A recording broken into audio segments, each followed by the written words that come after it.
I think it's easy to like do too many things, and out here the less you do is better. You know, it's, I mean, if we got in the way of how beautiful it is, that would be a total tragedy. So, yeah, I think minimalist aesthetic is the sort of thing that is our parallel.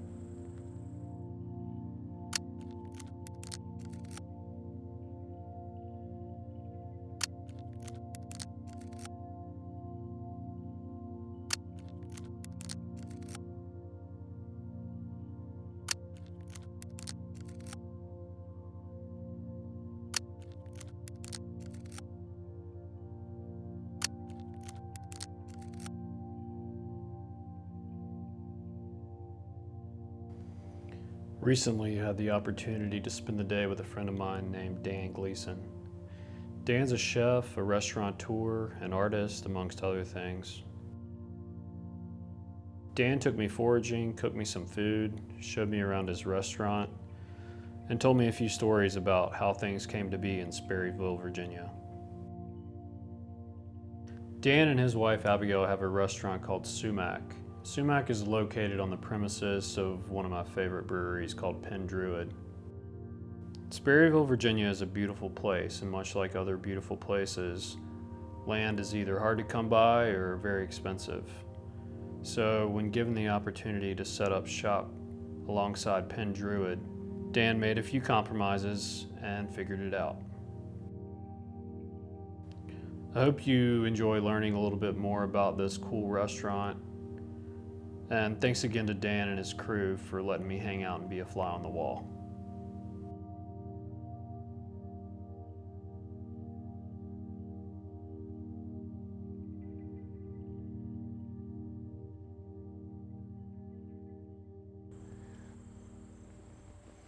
It's like, it's a story that I've told so many times, so I gotta not tell the abridged version right now, but it starts when we were on our honeymoon, me and Abigail, and we were camping on the Appalachian Trail. Second to last night before we were coming back home, we had a bear incident where, you know, bears sort of, we had parked our tent right next to a wineberry bush, and in the middle of the night, a bear came. It scared the bejesus out of us, and so we packed up the next morning. We're like, all right, we're just gonna go back to the city and sort of have a nice posh dinner.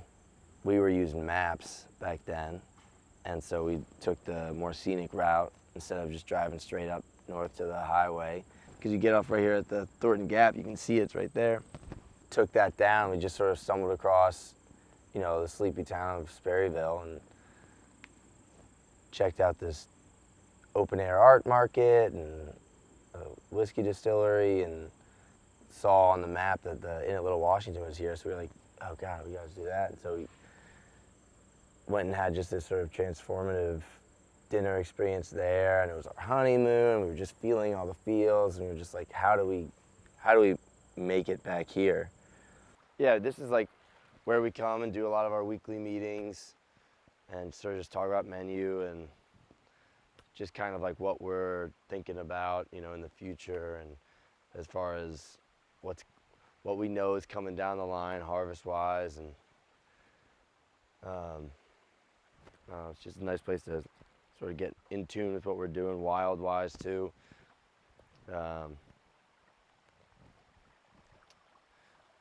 Here we got some, and these are beautiful because they're like a nice contrast on the moss. So this one, you can kind of see like a lot of mushrooms unfurl, which is kind of cool. You can see that one's just unfurling.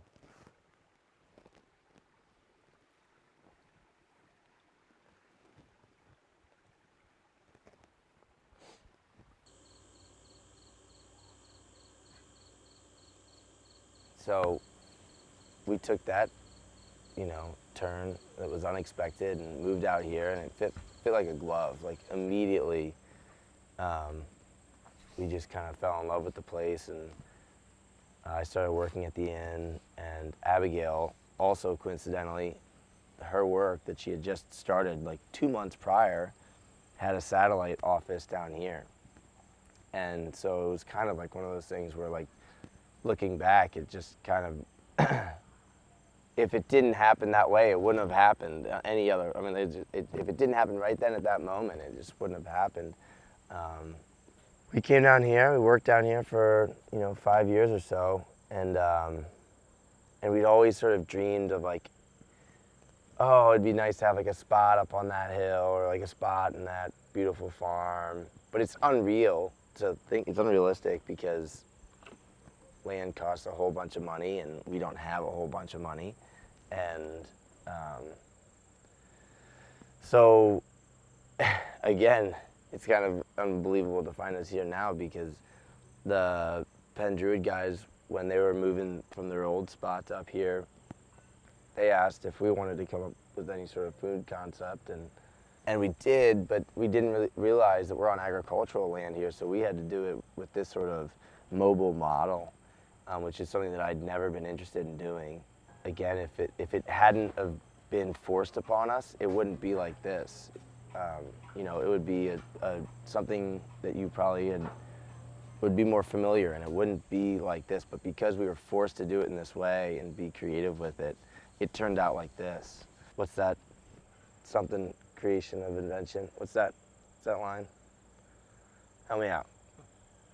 What's the necessity is the mother of invention. Yeah, creativity. Yeah. That's it. Yeah, so they're on agricultural land, and so we had to build something that was mobile, and because of it, this is what we came up with.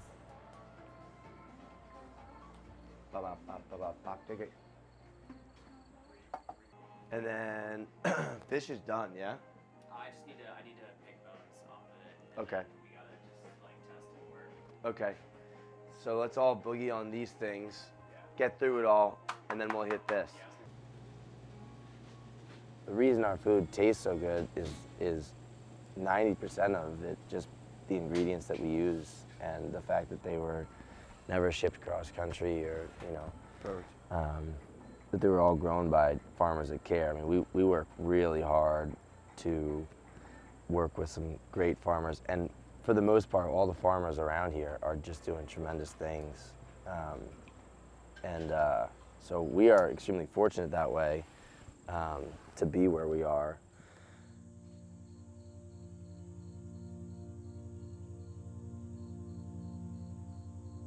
I kind of feel like we were just kind of open for adventure and kind of had like this loose goal. Like my wife Abigail and I always wanted something like this, but this is kind of a very unpractical dream. Like if you were like to say this is what we were gonna do. We're gonna have like a outdoor wood-fired kitchen on this land. It's kind of like where do you start, and so we sort of just like let things kind of happen, and this is no way how we started out, thinking about things, but because we were flexible and kind of just open to things being what they are, what they have to be, and being creative with it, we came up with this.